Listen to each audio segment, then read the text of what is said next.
O que eu trago é 1/5 de um curso que eu dei em novembro na Universidade Autônoma de Barcelona. Tá? E esse curso tinha por foco a análise de imagens em uma perspectiva psicossocial alinhada ao construcionismo e voltada ao estudo da linguagem em ação. É preciso lembrar isto, porque isso diferencia a perspectiva. Ou seja, eu estou dando para a imagem o estatuto de linguagem. Tá? Mas eu estou dizendo que o tipo de análise que eu faço se volta para a ação e não para o conteúdo. Tá? Isto é, talvez, a mensagem mais importante para vocês entenderem o que eu estou fazendo hoje aqui. Ou seja, o que me interessa é o uso que é feito destas imagens e os efeitos que as imagens têm. Tá? Eu não estou interessada, como faz a semiótica. Eu acho que eu preferi um pouco de luz, porque eu vou ter que acompanhar texto em alguns momentos. Obrigada. Acho que dá para... Tá? O que me interessa, então, são os efeitos de validação do conhecimento, tá? São os efeitos de legitimação de posições de pessoa e são os efeitos de construção de realidade. São estas 3 coisas que me interessam e que eu chamo de usos e efeitos. Tá? Então, o que eu queria é que vocês tomassem as coisas que eu vou falar aqui hoje como provocações, porque eu não estou trabalhando uma teoria fechada, uma teoria acabada, eu não estou trazendo para vocês um método, tá? Eu estou simplesmente trazendo provocações e possibilidades de trabalhar com imagens de modo a entender o uso que é feito e os efeitos que este uso tem. Tá? Um alerta inicial. Das 5 apresentações feitas na UAB, para cada uma delas, eu tomei um guia, um mentor, alguém que me acompanhou nessas reflexões. Tá? No caso das fotografias, certamente foi Susan Sontag. No caso desta apresentação de hoje, o meu guia é o Peter Galliston. Tá? Peter Galliston, em algum momento, acho que o nome dele está numa das pranchas, senão eu passo para vocês depois. Ele é um professor titular de História da Ciência e da Física da Universidade de Harvard. Tá? E o que ele tem feito ultimamente é procurar entender o papel dos experimentos na física moderna e, principalmente, as questões relacionadas à visualização científica. Então, seguindo a trilha do Peter Galliston, ele propõe que esta relação entre ciência e imagem, entre imagem e objetividade, tem 4 fases. A primeira delas são as aproximações da arte com a natureza. E aqui eu vou tomar como exemplo os anatomistas renascentistas. Mas vou tomar também como exemplo, até para fazer a transição para o segundo momento, as imagens e os desenhos de burros e daí por diante, que os viajantes traziam nessa época de transição entre as grandes viagens de descobrimento e o século XIX. Isso me dá o gancho para a segunda fase. A segunda fase, o Galliston vai chamar de objetividade mecânica. Tá? Aqui são avanços tecnológicos que permitem o sonho dourado da inscrição da realidade. Por isso, o título de dispositivos de inscrição. A terceira fase são as imagens interpretadas, ou seja, a própria tecnologia avança, as imagens se tornam mais complexas e perde-se o sonho de uma transposição imediata, né, da realidade, através da imagem, da realidade e do conhecimento. Tá? Então, entra a questão, de novo, da interpretação. E o quarto momento, a imagem é utilizada como inspiração, ou seja, tem novas aproximações entre ciência e arte. Tá? Essas 3 primeiras são momentos trabalhados pelo Galliston em vários textos dos anos, final de anos 90, anos 2000, mas a quarta fase é interessante porque faz parte de um trabalho dele como na curadoria de uma exposição organizada pelo Bruno Latour e pelo Peter Weibel, na Alemanha, em 2002, uma exposição que se chamou Iconoclash. Tá? Então, vamos lá. Primeiro momento, tá? As aproximações da arte com a natureza. Tá? Eu estou tomando aqui como exemplo o livro do Vesalius. Andrea Vesalius, ele produz um livro que chama De Humani Corporis Fabrica, que é editado na Basileia, na Suíça, em 1543. Tá? Bom, o que caracteriza este momento? Tá? Para entender a importância das imagens neste momento, nós temos que voltar à questão da emergência da ciência moderna. Tá? O que acontece nesse momento que nós intitulamos de Renascença? Tá? Bom, você abandona a leitura dos textos bíblicos, você abandona a autoridade dos textos bíblicos, você abandona a exegese, a interpretação dos textos, e você passa a buscar a autoridade do livro da natureza. Este é o projeto, por exemplo, de Galileu no século XVI. Tá? Evidentemente que o que você está fazendo é, primeiro, tornando a ciência laica. Né? Segundo, você está dizendo que a ciência é a leitura do livro da natureza. Portanto, toda a questão de como que você transfere as observações da natureza para o conhecimento se torna fundamental. Tá? E um dos campos onde isto mais se desenvolveu foi a anatomia. Tá? Até aquele momento, havia uma série de proibições para o uso de corpos em anatomia. A partir destes momentos da Renascença, a anatomia passa a virar um teatro, se chama teatro de anatomia. Até hoje se chama teatro cirúrgico, teatro da anatomia, mas eram teatros. A arquitetura desses teatros era baseada na luta de galos. Tá? Elas eram arenas, tá? Onde as pessoas sentavam em volta da mesa do anatomista, e o anatomista, aliás, não punha a mão na faca, porque isso é sujo. Né? Ele ficava lá em cima, no pódio, dando ordens para pessoas que faziam a dissecação. Tá? Mas o que se procurava, então, era uma compreensão do corpo humano. Agora, uma coisa é você fazer a dissecação e você aprender o rim, não sei o quê, o intestino. A outra coisa é você ensinar isso para alunos. E, portanto, este tipo de tratado visual, tá, do qual o do Andrés Vesalio é um dos exemplos mais primorosos, passaram a ser fundamentais. E uma informação que me encanta é que eles circulavam na forma de livros, alguns menos elaborados, este é o livro mais primoroso, mas também como folhas soltas, porque essa é uma época em que grande parte dos médicos eram barbeiros, eram cirurgiões barbeiros. Então, circulava para eles em pranchas, em folhas soltas. Tá? Eu usei aqui 3 imagens do Vesalius. Essa é a página de rosto, tá? Página de rosto do primeiro, do livro do Vesalius. E o interessante é, primeiro, que o próprio Vesalius está fazendo a dissecação. Ao contrário do que acontecia, ele não está lá em cima numa cadeira dando ordens. A figura do dissecador aqui é o próprio Vesalius, ainda jovem. Segundo, é a publicidade disto. Isto é uma cena externa. Tá? Os teatros de anatomia eram dentro de recintos. Né? Ele põe no livro dele isto a público. Tá?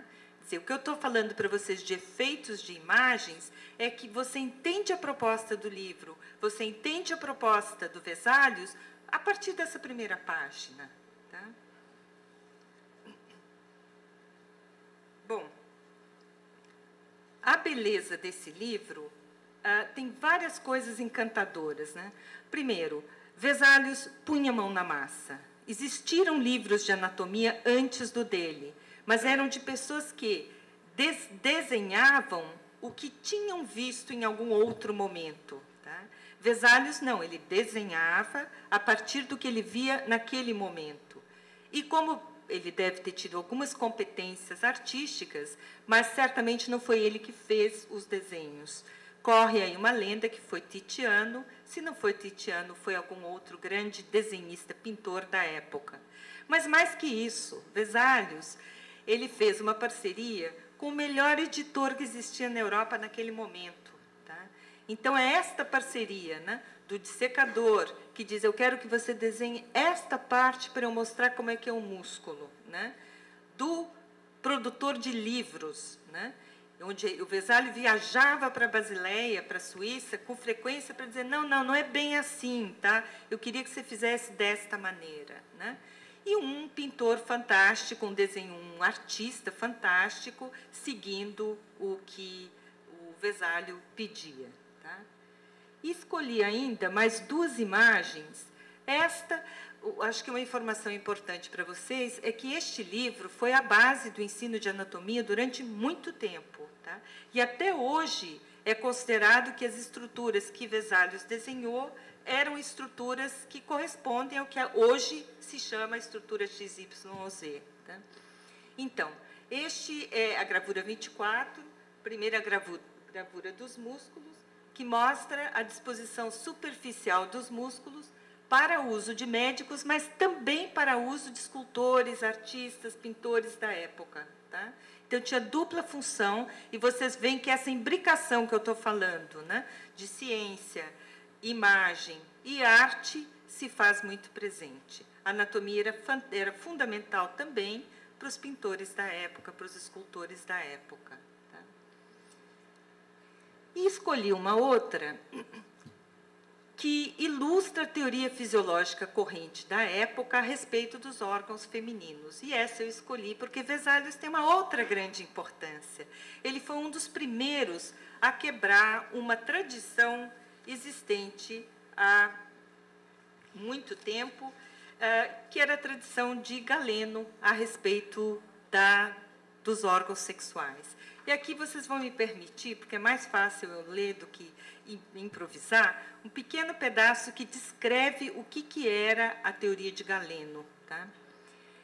Galeno trabalhava com um modelo de sexo único. Tá?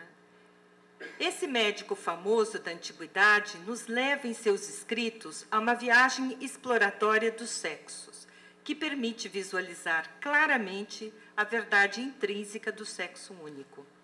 Diz ele, primeiro, pense na genitália externa masculina voltada para dentro e estendendo-se internamente entre o reto e a bexiga. Se isso acontecesse, o saco escrotal necessariamente tomaria o lugar do útero, com os testículos localizados fora e de cada lado do útero, os ovários, certo? Eu estou tomando essa descrição do Thomas Laqueur, né, o autor que está mencionado aqui, certo? Ou seja, nessa visão, o pênis passa a ser o cérvix e a vagina, o prepúcio se torna a pudenda feminina, etc. Segundo Galeno, não encontraríamos uma única parte dos órgãos masculinos que simplesmente não pudessem mudar sua posição neste processo de internalização.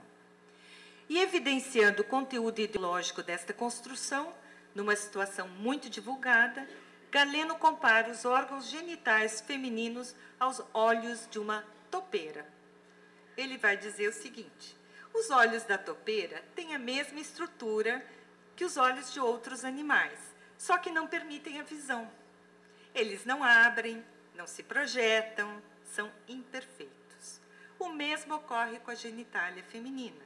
Ela também não se abre e permanece uma versão imperfeita do que poderia ser projetada para fora. Os olhos da topeira são como os olhos de outros animais, enquanto esses ainda estão dentro do útero. De forma semelhante, também o ventre, vagina, ovários e demais órgãos femininos permanecem para todo sempre como se estivessem ainda no útero. Ou seja, a vagina é um pênis que que está eterna e precariamente por nascer. O ventre é um saco escrotal atrofiado e daí por diante. Bom, o conteúdo ideológico ainda se evidencia mais quando Galeno afirma que a topeira é mais perfeita do que os animais sem olhos e a mulher é mais perfeita que outras criaturas. Mas os órgãos internos são sinais evidentes da falta de calor e, portanto, de menor perfeição. Porque, citação de Galeno a Pau de Laqueur, tal como o humano é o mais perfeito dos animais, assim na humanidade o homem é mais perfeito que a mulher, sendo a razão disso o excesso de calor, porque o calor é o principal instrumento da natureza. Bom, o interessante é que esse modelo vai durar 1 milênio, tá? Certo? Mesmo que durante este período tenham ocorrido mudanças culturais, políticas, sociais. E sua permanência é duplamente explicada. Em primeiro lugar, porque o corpo não constituía a base biológica de definição da diferença sexual. A ordem e a hierarquia eram impostas ao corpo de fora. Em segundo lugar, porque em um mundo público predominantemente masculino, o modelo do sexo único demonstrava o que era culturalmente evidente, ou seja, o homem era a medida de todas as coisas, e a mulher não existia enquanto categoria ontologicamente distinta. A anatomia na Renascença era o símbolo mais óbvio, como eu estou dizendo para vocês, do empiricismo nascente.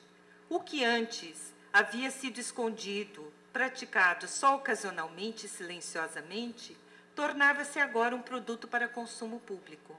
As dissecações não eram apenas abertas ao público, mas eram literalmente teatrais. Isto atestam as várias ilustrações de teatros de anatomia. Mas, e aqui que eu queria que vocês prestassem atenção, essa anatomia tão visual apenas demonstrou com maior vigor que a vagina era mesmo um pênis e o útero era o saco escrotal internalizado. Ou seja, ver é acreditar, ou melhor, inversamente, acreditar é ver. Tá? E isto vocês vão ver em outro exemplo que eu vou trazer mais tarde. Toda uma visão de mundo que subordinava a mulher ao homem e havia apenas como reflexo imperfeito dele, levava o anatomista renascentista a ver efetivamente a vagina como um pênis internalizado. Tá? Dito de outra forma, o que está em pauta é a operação de representações hegemônicas de diferença de gênero. Não se tratava de erro ou de incompetência, porque as gravuras mostravam o que eles viam. A interpretação do que eles viam é que era incorreta. Tá? Como argumenta Laqueur, as ilustrações renascentistas se aproximam muito das modernas. Se o modelo do sexo único estava, em princípio, aberto à verificação empírica e, portanto, à falsificação, ele permaneceu não testado, porque estava profundamente imbricado na malha de interpretações, práticas clínicas, experiências cotidianas que o protegiam da exposição ao que pudesse ser construído como evidência contrária. Tá? A importância de Vesalius, portanto, além do papel dele no ensino da anatomia, além do papel dele na teorização, além da beleza do texto que ele produz, é que ele foi um dos primeiros a se contrapor e a dizer, não, o que eu estou vendo não bate com a teoria de Galeno. Tá? Ele, com isso tudo, perdeu um pouco de espaço. Ele não conseguiu ser, porque naquela época você tinha que ser o anatomista do rei, o médico do rei, alguma coisa assim, para ter o seu mecenas. Né? E ele acabou marginalizado. Bom, nessa fase ainda, quer dizer, então você tem lá o anatomista que está olhando alguma coisa e a cena ele vê como um todo, tá? E eu vou fazer o contraste com os viajantes, porque os viajantes, então, eles tinham que trazer o espécime, desenhar o espécime, ou trazer o espécime, levava assim, né? O tatu, o indígena, né? A fruta, né? Levava-se seja lá qual for o espécimen. Ou você tinha que desenhar. Tá? Então, isto se verifica plenamente e já vamos começar a entender o poder das tecnologias de visualização por meio do que aconteceu com os viajantes. Esse é um dos primeiros mapas da Terra Brasilis. Ele data de 1514. E o que vocês percebem aqui é que, obviamente, diferente do anatomista, né, que abre a barriga e olha o que está dentro, você tinha que viajar a costa inteira, né, para, numa protogeografia, começar assim a traçar o contorno desta terra desconhecida. Tá? Mas o que você levava? Quer dizer, não existia geografia nesta época, eu chamei de protogeografia, né? Você também tinha que dizer, esta é uma terra que tem riquezas, né? O que você conta ao rei? Tá? Então, o que se conta ao rei, nesta imagem, é que esta é uma terra que tem bichos interessantes, gente diferente, né? E pau-brasil. Né?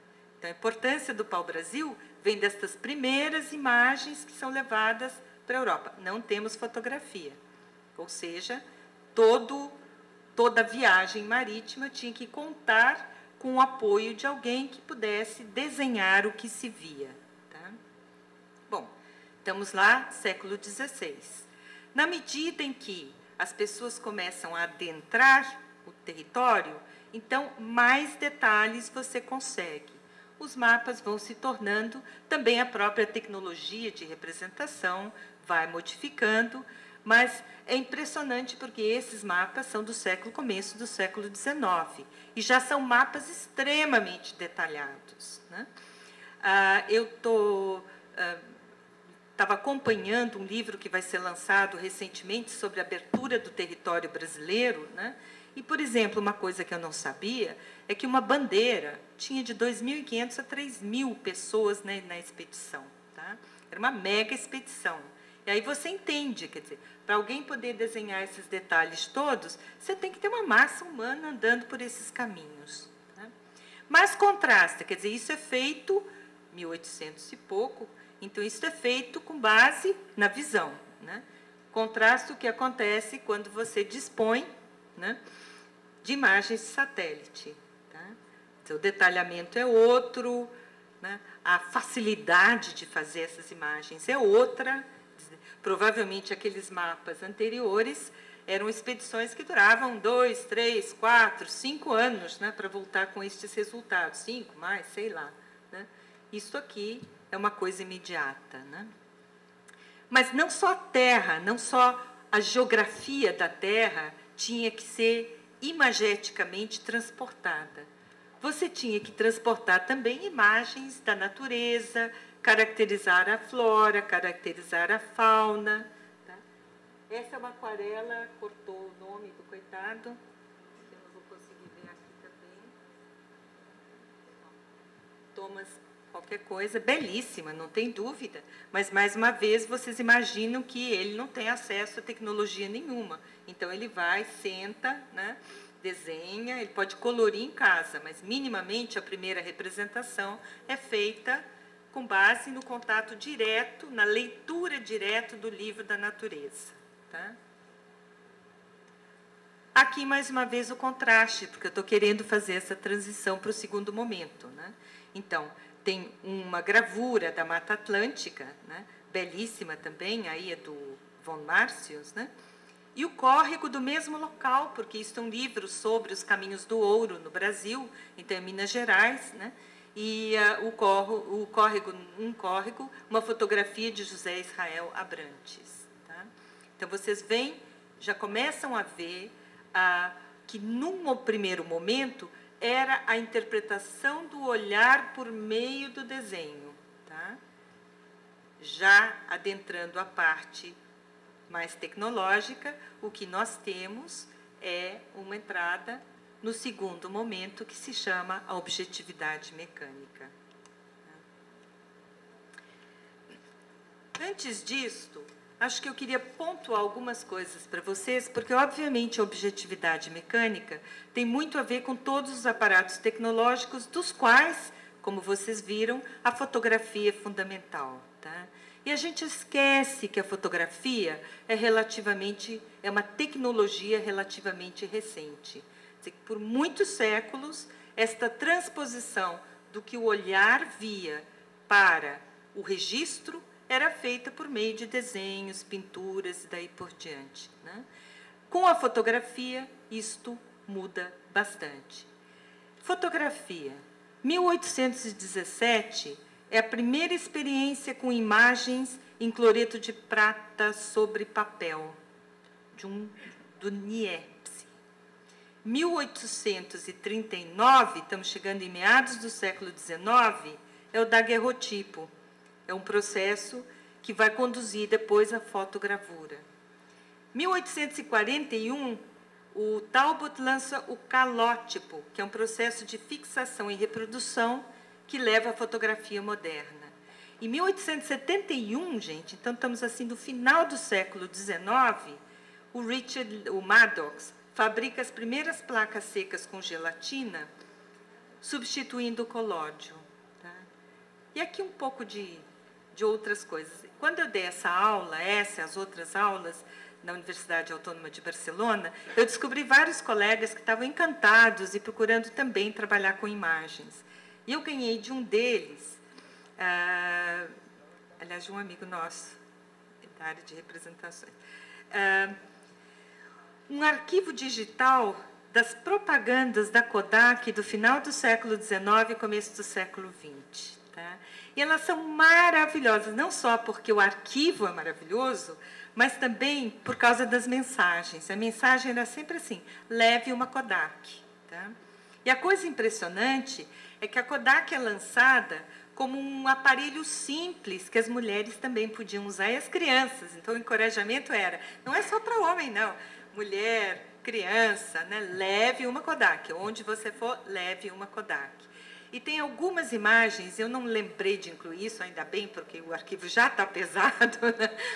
Mas tem duas eu encontrei nesse arquivo que contrasta expedições. Então, tem uma que tem assim, um desenho do Colombo, né, das caravelas nas descobertas, e o outro é uma fotografia da Antártica, de uma expedição à Antártica. E o que dizia no anúncio era, imagina se Colombo tivesse tido acesso a uma Kodak. Tá? O que ele poderia ter nos contado seria muito diferente do que foi contado por desenhos e cartas. Né? Tá? E também, ainda, assim como informação suplementar, eu compartilho com meu filho uma certa paixão pelo risco-aventura, né? E andei lendo alguns livros sobre montanhismo. Né? E é muito interessante, porque o último que eu li, que é do Ed Viesturs, né? Não sei se é assim que pronuncia, conta várias histórias do pessoal leva câmeras, leva fotografia, só que você está a 8.000 metros de altura, se você tira a luva para manusear a fotografia, tem muito montanhista que perdeu os dedos congelados por tirar fotos em cima da montanha. Tá? Conta uma história tristíssima também, porque muitos morrem nessas expedições, né, de encontrar o corpo de alguém no pico, né, ou perto do pico de uma das, sei lá, 14 montanhas com 8.000 metros de altura, morto, evidentemente, mas estava com a câmera fotográfica, então eles tiraram a máquina fotográfica, levaram para poder entregar as fotos dele, e era a foto dele no pico da montanha, no cume da montanha. Tá? Ou seja, essa questão do registro, né, do ver para crer, né? Você registra, não basta você dizer, eu estive no topo do Everest a 8.000 metros de altura. Você tem que trazer a prova, né? Certo, Rose? Tem que trazer a prova, né? Então, fotografia, os avanços tecnológicos, é esta questão. Primeira observação que eu gostaria de fazer sobre essa segunda fase. A palavra objetividade é uma palavra nova, recente. É uma palavra que data do século XIX. Ela não existia antes do século XIX. Tá? Então, esta questão da objetividade era, obviamente, distinta. Se você precisa de uma palavra nova para falar de alguma coisa, é porque mudou a tua sensibilidade em relação ao fenômeno que você está estudando. Tá? E o que acontece nessa transição é que não é mais o artista que faz falar a natureza. O que se busca é deixar que a natureza fale por si mesma. Este é o ideal da objetividade mecânica. Quanto menos interferência de interpretação por parte dos seres humanos, melhor. Tá? Quanto mais direta a relação entre tecnologia e objetividade, melhor. Tá? E o primeiro exemplo que eu trago para vocês se refere a um dispositivo de inscrição que se chama o microscópio. Tá? E aqui é um trechinho de uns 5 minutos de um filme de Pasteur, que eu já vou falar sobre ele, mas antes disto, é importante vocês pensarem que, tal como o telescópio, né, que foi um instrumento de inscrição que Galileu usou, o microscópio existia há muito tempo, mas ele era um brinquedo. Tá? O uso do microscópio para fins científicos data muito mais do século XIX, embora ele já tivesse presente no século XVI. Tá? Não vou detalhar isto, mas é importante que vocês entendam que é o uso que Pasteur fez do microscópio e não a existência do microscópio que vai mudar, certo, uma relação, 2 relações importantes sobre as quais eu já vou falar. Então, o filme que eu vou passar 5 minutinhos dele é de 1936 e, fortuitamente, este filme ganhou o Oscar em dos filmes de 1936. Como estamos na época do Oscar, é bom lembrar e ver até o contraste entre o filme que ganhou o Oscar em 1936. Tá? Quem ganhou o filme ganhou o ator, que é o Paul Muni. Tá? Então, vamos ver se eu acerto aqui o som. Service of His Majesty, the Emperor of France. A letter for Mr. Pasteur. He isn't here, monsieur. No? Then who is that? Monsieur Pasteur.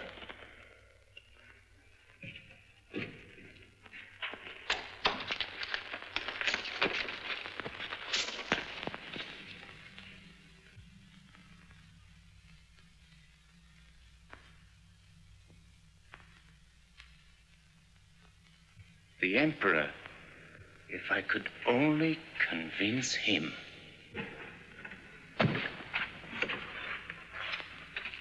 No, thank you.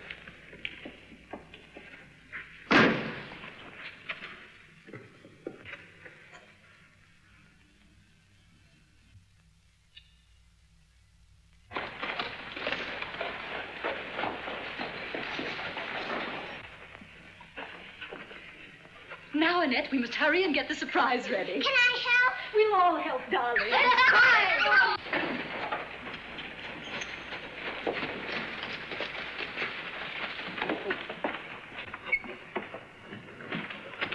This isn't the palace. Excuse me stopping, monsieur. One moment. My wife is very sick. The doctor warned me.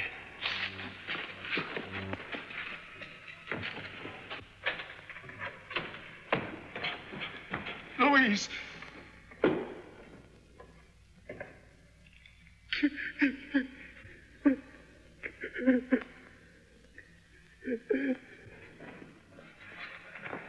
You could have done nothing, Doctor. She's been in a coma for 2 days. Childbed fever? No doubt. Ah, a pity. It was an act of Providence. Providence? No, ignorance.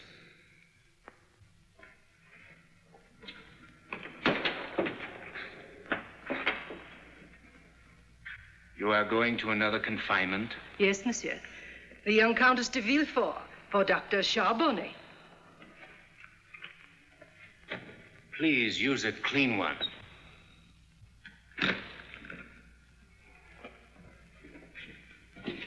Charbonnet. Charbonnet.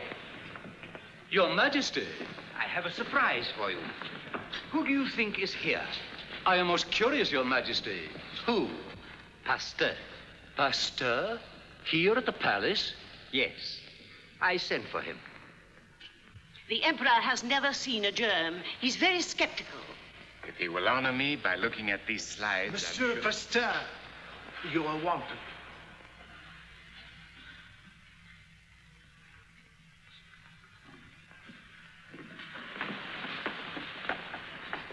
I wonder how you handle this apparatus. The Empress. Let me see. Oh, that. Come, Pasteur. Tell us precisely what you mean. Sire, the hospitals of Paris are pest houses. There's scarcely a doctor in the city who's not carrying death on his hands and instruments. Because of microbes, monsieur? Your private menagerie of invisible beasts? Exactly. Dr. Charbonnet could see them for himself. If he took the trouble to use his microscope, he could watch them multiply into murderous millions. They breed in filth. They may start from the gutters of Paris tonight and by tomorrow claim some mother from this very court. Preposterous. To think that a human being could be destroyed by an animal 10,000 times smaller than a flea. It's as though an army of ants were to overthrow your Majesty's empire. Monsieur, a young woman, the wife of one of the court servants, died here this evening. A victim of your bigotry. You dare accuse me of murder? But that isn't the end. The midwife who attended her will carry the infection to your next and more illustrious patient, Comtesse Gabrielle de Villefort. Stop. You should know better, monsieur. The Comtesse Gabrielle is Her Majesty's sister. I forbid any more. Oh, Monsieur Pasteur, it's the most fascinating If you thing. please, my dear. Your Majesty, Is it not true that you are the author of a pamphlet which caused the death of a noted physician, and also that you practice medicine of a kind? I don't practice medicine. I'm trying to put a stop to the negligence of those who do. Pasteur, in the preservation of wine and beer, you have been of service to France. We appreciate it. In future, you will confine your work to that field. It is my wish, nay, my command, that if you have any more theories to offer, you will first present them in writing to the Academy of Medicine, which is the proper guardian of our national health. Sire, what about the pamphlet he's already written? As for that pamphlet, monsieur, you will publish immediate retraction or suffer my displeasure.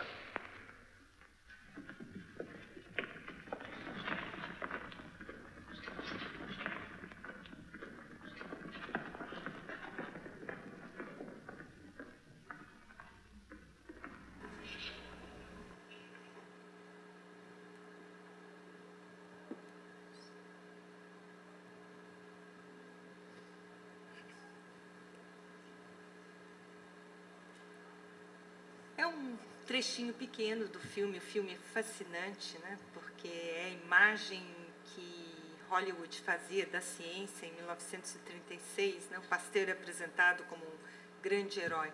Mas tem duas narrativas aqui que são particularmente importantes para esse tema da objetividade. Um, obviamente, é a questão da visualização, né? Então, do uso do microscópio como uma tecnologia de visualização de alguma coisa que a olho nu não se vê, né? E uma coisa que era, portanto, desacreditada. E é gozado, porque, relendo algumas coisas do Galileu, o telescópio também era desacreditado, né? As pessoas consideravam que o telescópio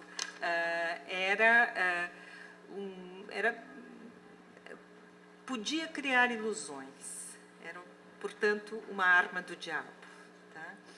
E com o microscópio a mesma coisa. Quer dizer, não basta você ter a tecnologia, é preciso que tenha um momento específico onde esta tecnologia te permite ver certas coisas que a mesma tecnologia 100 anos antes não permitia ver, porque não se imaginava a existência de micróbios. Você podia pôr uma lâmina embaixo, mas você não ia ver nada, porque não existia uma teoria sobre micróbios.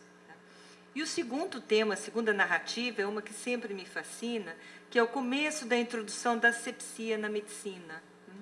Então, as técnicas de asepsia, elas tardaram a chegar na medicina, Realmente, muitas mulheres morreram de febre do parto por causa disto, certo? E, em parte, não entravam pela diferença entre a perspectiva feminina do parto e a perspectiva masculina do parto.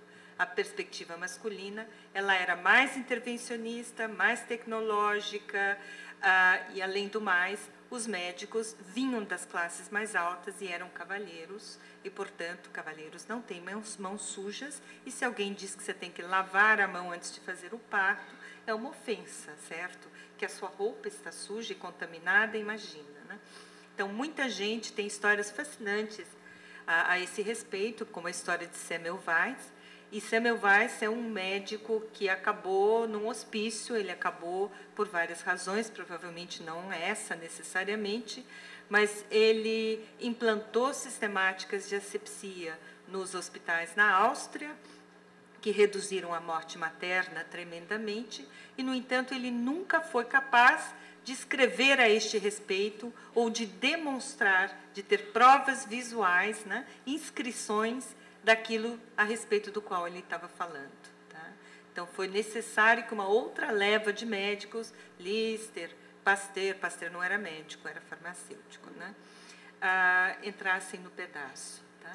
Então, de certa maneira, o sonho dourado é esse. Olha, Pasteur diz para o Charbonneau, né, basta você olhar no seu microscópio que você vê. Tá? Ou seja, uma tradução direta entre a existência do micróbio e a visualização do mesmo. Tá? Então, o caso seguinte, o segundo exemplo de inscrição, vem de um livro chamado Vida Maravilhosa, que é de um biólogo que eu também acho maravilhoso, que chama Stephen Jay Gould, um biólogo que morreu recentemente, mas tem uma série de livros traduzidos no Brasil. Ele é um neodarwinista, teorias muito interessantes. Recomendo a leitura, boa leitura para pôr na cabeceira. Tá? Bom, e isto vai nos falar de uma...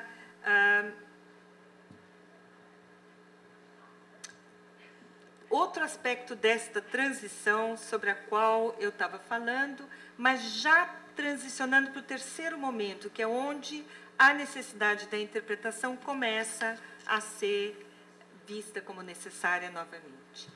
E a história que o Gould vai nos contar é sobre o caso do Burgess Shale. Tá?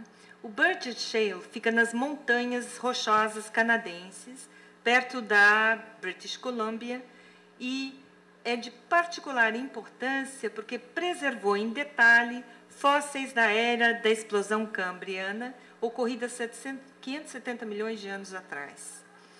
Esse período ele é um mistério geológico que é marcado pela diversificação de espécies e, ao mesmo tempo, por uma extinção em massa destas espécies. Tá? Bom, em geral, fósseis, especialmente esses pequenos fósseis, não preservam as partes moles. A importância do Burgess Shale é que provavelmente ocorreu um deslize de lama que soterrou esses fósseis todos e preservou absolutamente também as partes moles. Tá? E a descoberta dos fósseis por si só, o Gould é um escritor maravilhoso, porque ele vai mesclando histórias variadas, né? Ele tem narrativas variadas no mesmo livro. E uma das narrativas é a descoberta do próprio Shale, né? E isso passa pelas mãos de um senhor que chamava Walcott, né?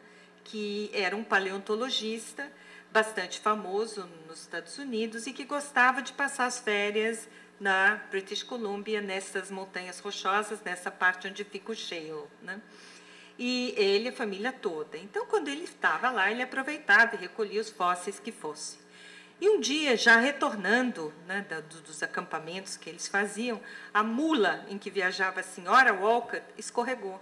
E quando escorregou, ela desalojou algumas pedras e, com isso, deixou evidentes estes fósseis, que ele, então, começou a recolher todos os anos. Ele fez expedições para esse local de 1910 a 1917. E, mais tarde, foram feitas mais 3 expedições, uma pelo próprio o Survey Geológico Canadense, e a que nos interessa, que é a história que o Gould vai contar, foi na década de 60 por um inglês chamado Whittington. Tá? Então, Walcott fez estudos minuciosos. O que ele fazia? Ó, vocês veem aqui, são fotos das várias espécies diferentes. Então, ele trazia o espécime, como faziam os viajantes, né? Arquivava no Smithsonian Museu, do qual ele era diretor, né? Tirava fotos, e aí eles começavam a dissecar para ver as estruturas e daí por diante. Tá? Então, ele publica os seus trabalhos entre 1911 e 1920, estabelecendo, vou meio que me pautar pelo texto, por causa dos termos que o Gould usa, né? Estabelecendo uma versão sobre esses bichinhos do Burgess Shale, que se tornou uma caixa preta. Tá?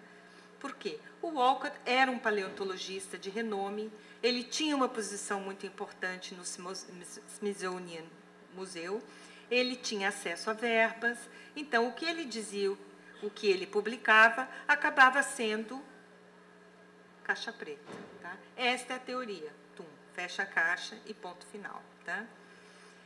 Para ele, e se tratava de uma aplicação estrita da teoria darwiniana sobre sobrevivência dos mais aptos.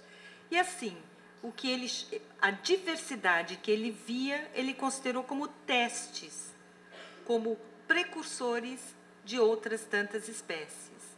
E foi encaixando dentro desta teorização. Ah, então isso é um precursor da espécie X. Tá? Então entra nesta classificação, entra nesta caixinha. Esse encaixe, o Gould vai se referir como a calçadeira de Walcott. Sabe quando você está com o sapato apertado, você usa aquele aparelhinho para o sapato entrar no pé? Um pouco assim.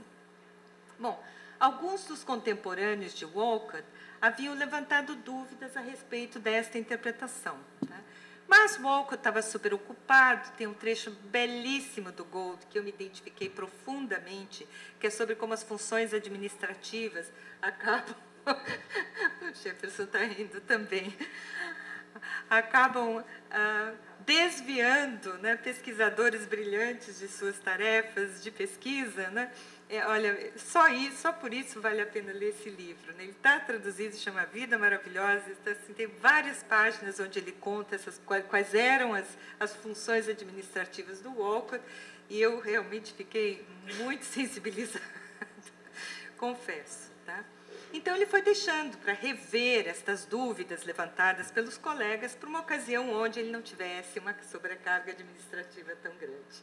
Certo, Jefferson? Bom, além do mais, operou-se um viés. Tá?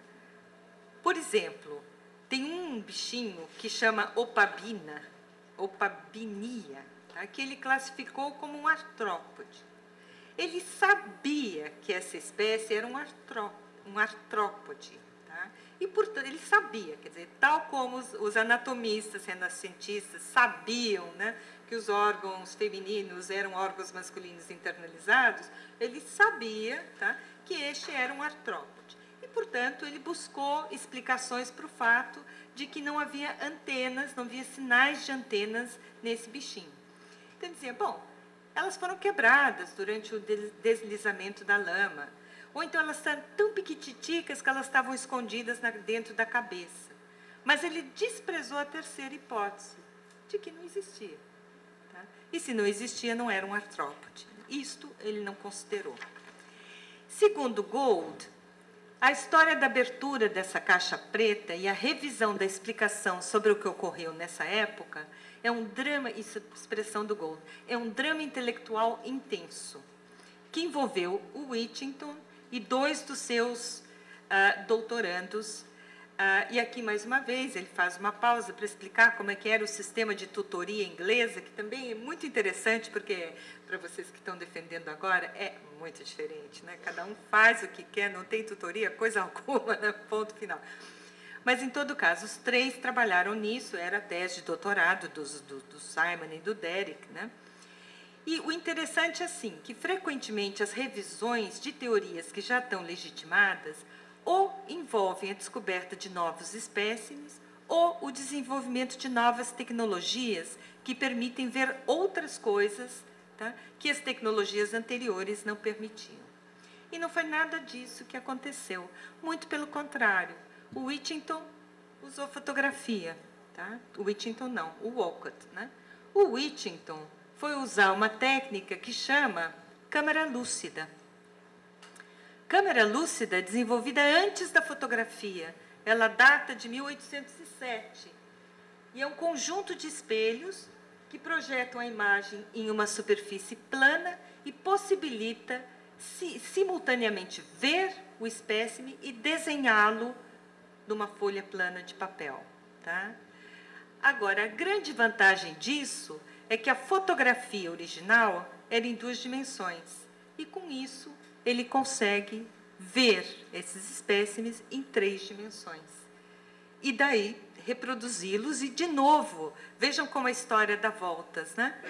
O que ele vai fazer? Ele contrata uma desenhista fantástica que, então, passa a fazer modelos pictóricos do que seriam estes vários espécimes.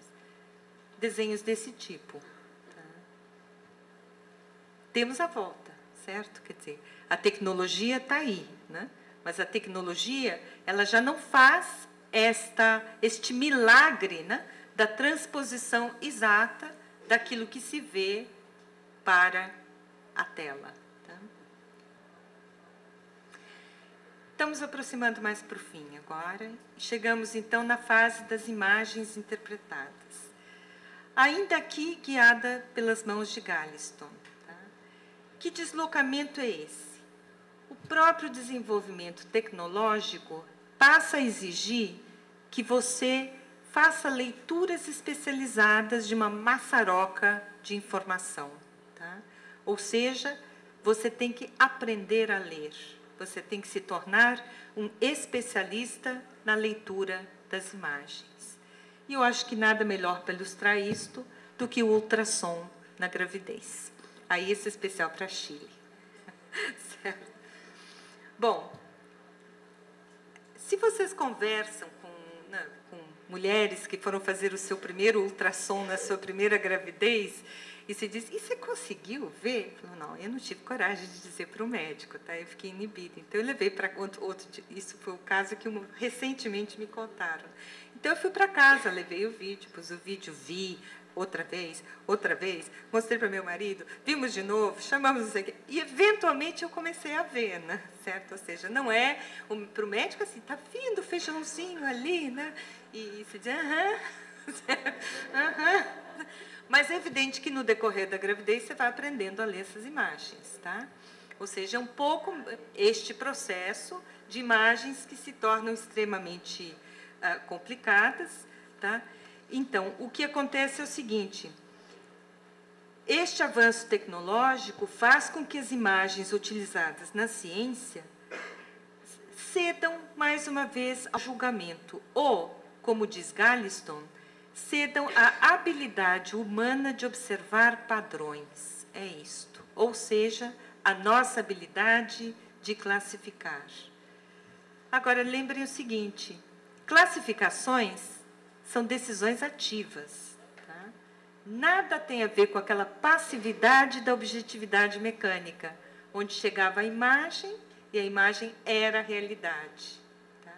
Aqui não. Aqui você tem que ativamente buscar padrões, classificar. Então, voltando aos ultrassons, você tem que, obviamente, conhecer padrões de normalidade e de anormalidade para detectar anormalidades fetais, por exemplo. Tá?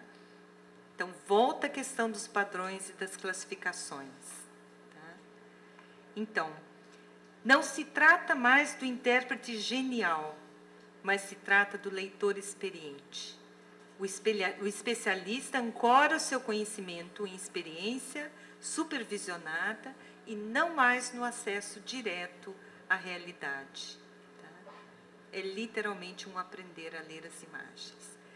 Mas eu falei para vocês no começo que, no fundo, o que me interessa são os efeitos, usos e efeitos. Tá? E, de novo, a gravidez é fantástica, porque ela te permite ver o que aconteceu na medida em que as pessoas começaram a ter acesso ao ultrassom. Essa imagem foi tirada de um blog de uma pessoa que fez um diário da gravidez inteira com base nos seus ultrassons e outras experiências, né?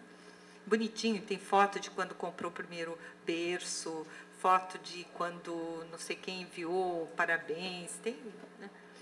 Então, este é o de qualquer jeito, este é o ultrassom da 22ª semana? 22ª semana. É um ultrassom morfológico. E eis o que ela disse. Esse é o blog. Eu vou ler para vocês porque é pequenininha a letra. Então, diz assim. Segunda-feira, fevereiro 16, 2004.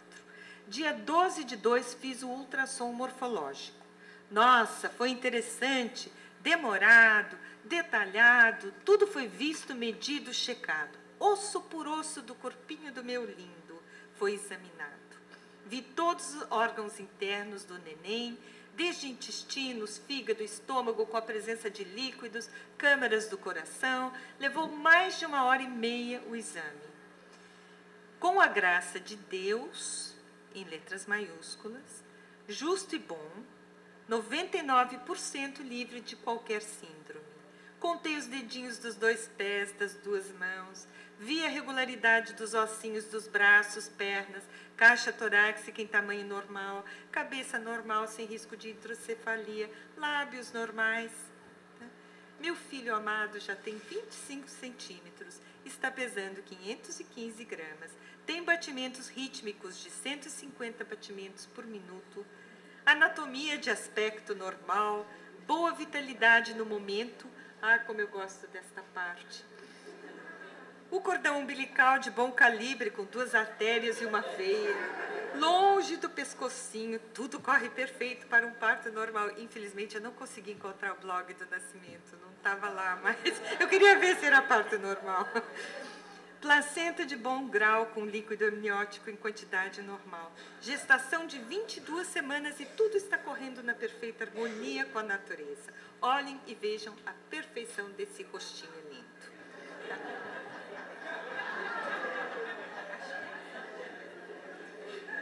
Deve ser, né? Agora, vejam, o impressionante disso...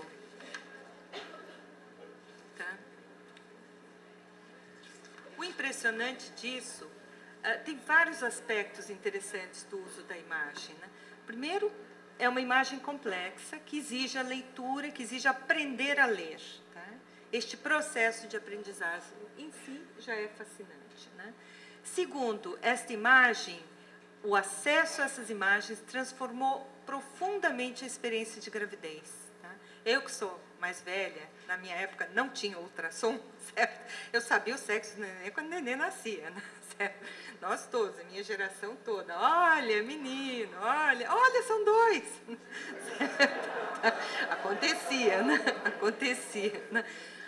Agora não, agora você acompanha desde o primeiro, quer dizer, o que acontece? Você leva para casa o vídeo, né? Quer dizer, você faz, e junta com outras tecnologias, você torna público isso, né? Quem vai num hospital como Santa Marina, em São Paulo, né, o parto, se você quiser, é filmado e passado para a família toda, né? Ou seja, a tecnologia de visualização, ela extrapola esses limites a que eu me propus discutir hoje, que é essa questão da verdade, do conhecimento, da objetividade, né? Ela muda profundamente as práticas sociais, porque ela traz novas informações que te permitem outras tantas ideias a respeito do que são as coisas. Bom, chego no 4º movimento, que é mais rápido, porque, como se refere à física quântica, eu entendo muito menos. Então,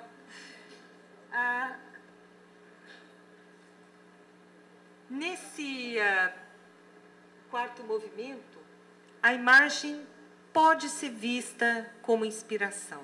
Tá?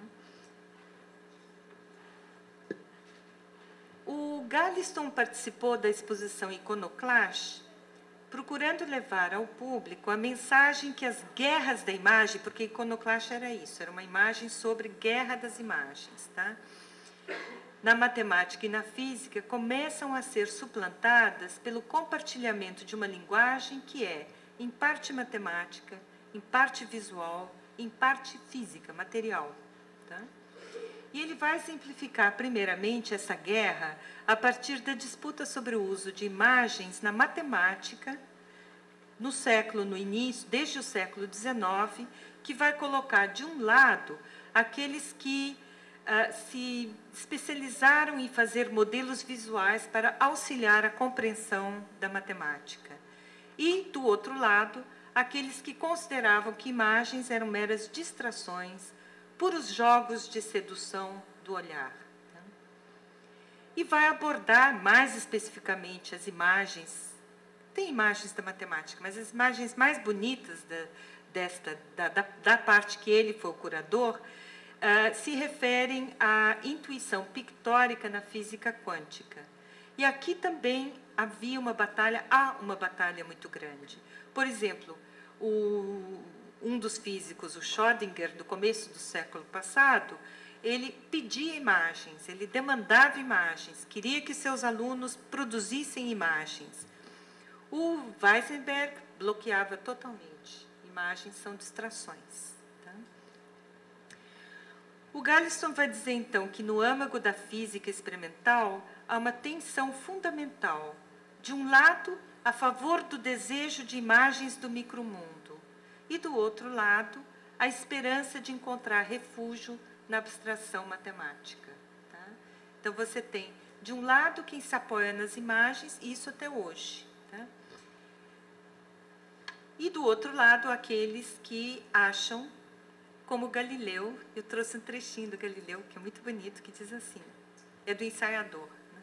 A filosofia encontra-se escrita nesse grande livro que continuamente se abre perante nossos olhos, isto é, o universo, que não se pode compreender antes de entender a língua e conhecer os caracteres na qual ele está escrito. Ele está escrito em língua matemática. Os caracteres são triângulos, circunferências e outras figuras geométricas, sem cujos meios, tradução é deles, é impossível entender humanamente as palavras. Sem eles, nós vagamos perdidos dentro de um obscuro labirinto. Tá? Então, esta batalha entre a imagem e a pura abstração, a leitura dos símbolos matemáticos e a leitura visual, é uma tensão que se faz presente na ciência desde sempre. Mas, nessa curadoria, ele utiliza imagens de um físico que chama Eric Heller. Este no fundo, ele é um artista, né? Que essas coisas que ele faz, ele aproxima a arte e a física.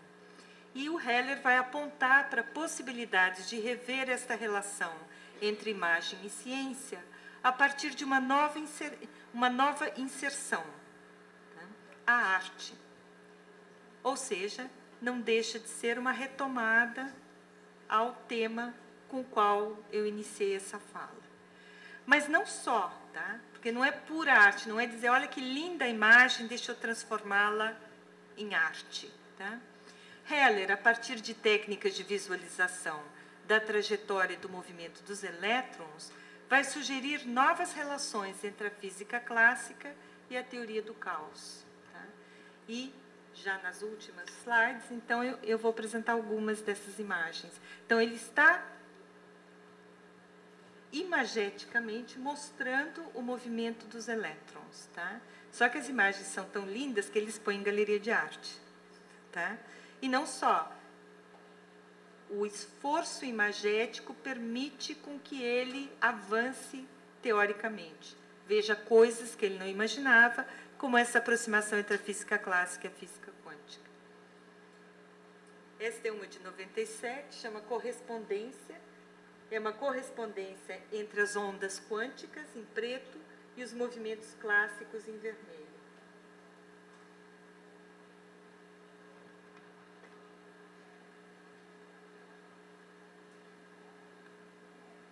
Essa chama monolite. É uma onda aleatória em duas dimensões. Tá escuro aqui, né? Na minha tela está mais bonita. Essa chama transporte. Tá? que eu não saberia explicar, não sei se você saberia explicar, mas são elétrons que são injetados na base, né, e a viagem dele formam ramos, ramificações. E esse é outro transporte também, onde a viagem dos elétrons parece uma flor, né? Eu acho que a última é uma fala dele, com a qual eu encerro esta. Ele vai dizendo: há uma conexão, um feedback da ciência à arte desta de volta. Em mim, isso aconteceu inúmeras vezes e levou a descobertas científicas por meio da tentativa de produzir arte. No espectador, assim como em mim. Eu busco um feedback de outra ordem. Eu quero que a imagem seja produzida para evocar emoção e familiaridade. Essa visão pode ser projetada na ciência por detrás da imagem, de modo a sentir o poder e o mistério no mundo da mecânica quântica e o caos microscópico que está logo abaixo da superfície. Bonito, né? Então, com essa eu encerro, né? Deve ter um monte de perguntas que vocês querem fazer, mas espero ter deixado clara a proposta. Quer dizer, em nenhum momento aqui eu me propus a analisar a imagem, embora muitas delas são absolutamente abertas à interpretação, etc., mas não é o propósito, tá? Eu estou muito mais interessada em usos e efeitos, tá? E, obviamente, pelo jeito, pelo estilo de trabalho nosso no núcleo, estas coisas têm sempre um contexto histórico, um contexto cultural, elas não são estáticas, por isso os 4 momentos desta relação das imagens com a ciência.